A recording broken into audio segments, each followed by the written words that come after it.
မြင့်က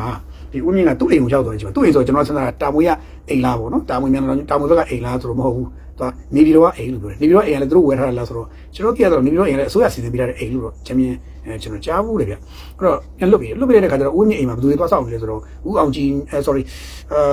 ဒေါက်တာမျိုးညွန့်တို့ဦးတင်လင်းဦးစသဖြင့်ပေါ့ဗျာသူတို့တွေသွားဆောက်ညာတွေ့တယ်ဦးတင်လင်းဦးဆိုတာစိုးလျက်စစ်ကစိုးလျက်စစ်ကဒီစိုးလျက်စစ်မှာဘာခေါ်လဲအကြံပေးလားဘာလားဝန်ထမ်းလုပ်ပြီးတော့နေရတဲ့ပုဂ္ဂိုလ်ပါနော်အဲ့တော့ဦးတင်လင်းဦးကန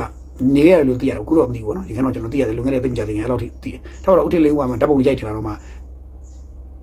ှဦးမြင့်နဲ့သူ့မိသားစုဓာတ်ပုံလေးကျွန်တော်တက်လာတွေ့တော့မှဟောဒါဆိုတော့ဒါတကယ်နေပြန်လာပြီပေါ့နော်တကယ်လွတ်လာပြီအဲ့ချိန်မှာဒေါက်တာမျိုးညိုမီဒီယာတွေကဝိုင်းမေးတယ်ကျွန်တော်လူတွေဝိုင်းမေးတော့ဒေါက်တာမျိုးညိုကလည်း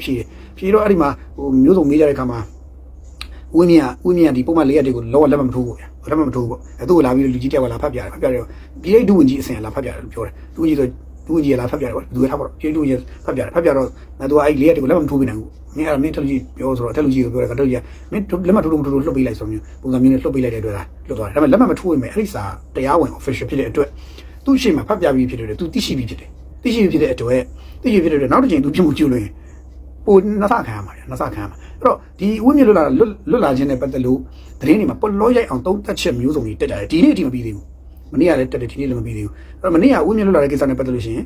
်သတင်းတွေကမျိုးစုံရေးကြတယ် Kiptit တို့ BBC တို့ ARD တို့ Myanmar DVB စသဖြင့်ပေါ့ဗျာသတင်းဌာနမျိုးစုံရေးကြတယ်ပြည်တွင်းသတင်းဌာနတွေအကုန်လုံးကတော့ဒါဦးမြင့်လို့ပဲရေးတယ်ဟိုဘက်လူတွေကတော့တမရာကြီးဦးမြင့်လို့ဆက်ရေးတယ်ပြောရရင်တော့ဒါကတော့သူတို့အယူဆတွေပေါ့ဗျာတစ်ဖက်တစ်ဖက်မတူကြတာပေါ့နော်ကျွန်တော်တို့ပြည်တွင်းနဲ့ဒီပါထွက်ပြေးတဲ့အုပ်စုတွေနဲ့တော့မတူကြဘူးပေါ့ဗျာဒီပါထွက်ပြေးတဲ့အုပ်စုကတော့သူ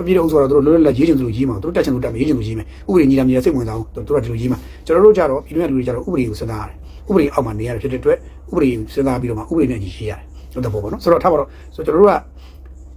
ကလက်ရှိလေဝိမြင်ရတာသမရဟောင်းဖြစ်သွားပြီဗျာသမရမဟုတ်တော့ကျွန်တော်တို့ကသမရဟောင်းဖြစ်သွားပြီဖြစ်တယ်သမရဟောင်းလို့တော့အောင်အဲ့တော့နောက်ဆုံးသမရဟောင်းလို့ဆက်မသုံးတော့ဝိမြင်ပေါ့ဦးသိန်းစိန်လို့ပဲသုံးတာပဲတော်တော်လေးတချို့ကိစ္စဂုံဘုတ်တက်ချင်တော့မှညီလာသမရဦးသိန်းစိန်တက်တယ်တော်တော်ဦးသိန်းစိန်လို့ပဲခေါ်တာအဲ့တော့ဝိမြင်ဆိုလည်းဝိမြင်မယ်အဲ့တော့သမရဟောင်းဝိမြင်ပေါ့နော်ဆိုတော့သူနဲ့ပတ်သက်ပြီးမျိုးစုံရေးကြတာကြည့်ပြီးတော့ကျွန်တော်ထင်တယ်အဲ့ဒီရေးသားချက်တွေအကုန်လုံးပြောဆိုချက်တွေဝေဖန်ချက်တွေရှုမြင်ချက်တွေအကုန်လုံးကို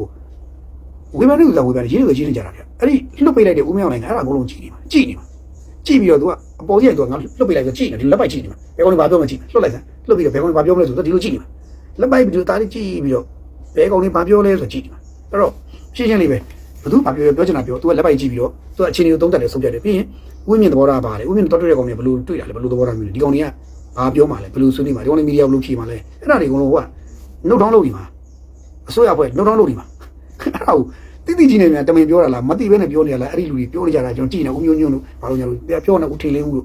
့ကျွန်တော်သူတို့ပြောတာကြည့်နားထောင်ကြည့်တယ်သူတို့လည်းလော့အောင်တော့ဝိတ်ဝိုက်တော့ပြောနေကြတာပဲဒါပေမဲ့သူတို့ရဲ့ဘလို့ပဲဝိုက်ပြောနေသူတို့စိတ်ထဲမှာတော့ဗာလဲဆိုတော့လှုပ်ပေးလေကျေးဇူးတင်ကွာဆိုတော့အကွက်မျိုးကျေးဇူးပြန်ဘာအကြောင်းမှမရှိဘူးကွာဆိုတော့အကွက်မျိုးတော့သူတို့မှတော့တွေ့ရတယ်ဒါတော့အမှန်တရားသူတို့ပြောနေတွေ့နေဆိုတော့ဒါတစ်ချက်ပေါ့နောက်တစ်ခုကပြီးတော့လွတ်ပေးရခြင်းနဲ့ပတ်သက်ပြီးတော့ဆက်ပြီးတော့သူကလွတ်ပေးရခြင်းကတော့ဒါသူနိုင်ငံတော်ဖိအားရှိလို့ဟိုအားရှိလို့ဒီအားရှိလို့မျိုးစုံပေါ့ဗျာမျိုးစုံပြောနေကြတယ်ဦးမြောင်နိုင်ကငကိုတွေကဖိအားရှိလို့ဆိုရင်အဲ့ဖိအားကအခုမနေ့တနေ့မှစရှိတယ်မဟုတ်သူတမနာဖြစ်မှရှိတယ်လည်းမဟုတ်သူစစ်သူဘယ်ကောမဒီအာနာထိန်လိုက်ပြီဆိုကြရအာနာထိန်လိုက်ပြီဆိုသူအာနာရိုက်လိုက်ပြီဆိုကြတဲ့ကသူ့မှာဖိအားအေးကြီးပဲ9နှစ်လုံးလုံးအဲ့9နှစ်လုံးဖိအားကိုသူကြီးကမဆိုင်ခဲ့တာခုမှထားဖိအားရှိတယ်ဆိုတော့ခင်ဗျာယူနေလို့လာမှမသိပြောတဲ့ကောင်ကြီးအပြင်ပြောနေကောင်ယူနေလို့ပြောလာတော့မသိအဲ့ဟာသူတို့မနေ့တနေ့မှစရှိလို့ဦးမြောင်လည်းကကြောက်လန့်ပြီးပြောတယ်ဆိုတော့သူတို့ပြောတာမှန်တယ်ပြောလို့ရတယ်ဒီဖိအားကမနေ့တနေ့မှရှိတယ်မဟုတ်လွန်ခဲ့တဲ့9နှစ်တည်းရှိနေတာအခုတည်းမဟုတ်ဘူးအဲ့တော့တခါတည်းကျရင်သူတို့တွေကလူတို့ကိုအဲ့လိုလှက်ပတ်ပြီးတော့ဝေးလေချောင်းပဲပြောတာပေါ့နော်ဆိုတော့လူတို့ကိုနားလည်မှုလွဲအောင်လုပ်တယ်လူတို့ကိုmisleading လုပ်လိုက်တာပေါ့နော်အဲ့ဒါတွေတော်တော်ဆိုးတယ်